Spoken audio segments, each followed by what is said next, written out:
Hej, vi har idealismen, og en af de hovedtræk, der går igennem i idealismen, det er den generelle optimisme, som der er over for alt. Altså for stormagterne, for hvordan sådan ting de egentlig går, så har man bare en optimistisk indstilling til det.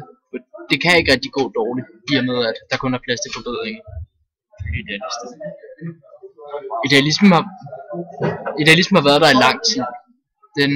Eller igennem meget lang tid. Det sted, hvor man kan sige, at idealismen har været på sit højeste, det kan man se på Første Verdenskrig, hvor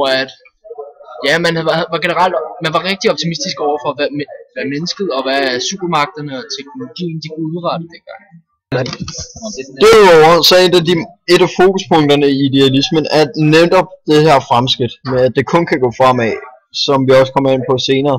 Men altså, der kommer til at ske fremskridt på alle punkter. Der kommer til at ske fremskridt på samarbejdet, teknologien, og det kan kun gå fremad. Men som sagt, det kommer vi ind på senere i den lineære historieopfattelse. Et andet punkt, som er idealistisk for idealismen, det er fornuften. Og det går ud på, at alle mennesker, eller alle fornuftige mennesker, de vil træffe fornuftige valg. Og dermed så vil der også kun komme fremgang og fremskridt. Og det vil så også være, en fornuftig person, det vil dermed træffe fornuftige diplomatiske valg, for at der kan skabes fred. Bum, bum, bum. I idealismen så tror man også på, at demokrati skaber fred. For eksempel så bygger demokratiet på fredelige konfliktløsninger. Så derfor så er der også derfor er der meget mindre sandsynlighed for at gå i krig, når du er i demokrati, fordi at du lige nok skal snakke om at finde en løsning, der ikke er krig. Udover det så sikrer ytringsfrihed og andre grundlæggende principper inden for demokratiet, at man har mulighed for at snakke sammen, og flertals afgørelser gør, at det er sværere at gå ind i en krig, medmindre du har hele landet med dig. Og udover det så gør det også, at lande, hvor der er andre lande med demokrati, også har mindre sandsynlighed for at gå i krig mod lande med demokrati går typisk ikke i krig mod hinanden, har det vist sig i historien. Og så styrkes freden også af de demokratiske stater, der normalt udvikler tætte økonomiske bånd. Det gør det en del nemmere at samarbejde imellem staterne, når der er frit marked og sådan noget, hvilket også gør, at det vil være dumt at gå i krig mod et land, som du har fælles økonomi, eller som din egen økonomi afhænger en lille smule af.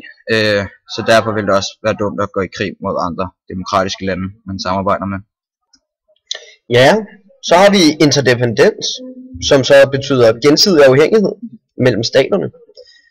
Ja, altså interdependensteorien, den mener så, at landene imellem, altså aktørerne og politiske partier og sådan noget, altså de har den her gensidige afhængighed af hinanden. For eksempel har vi USA, som er afhængig af de mellemøstlige landes olie.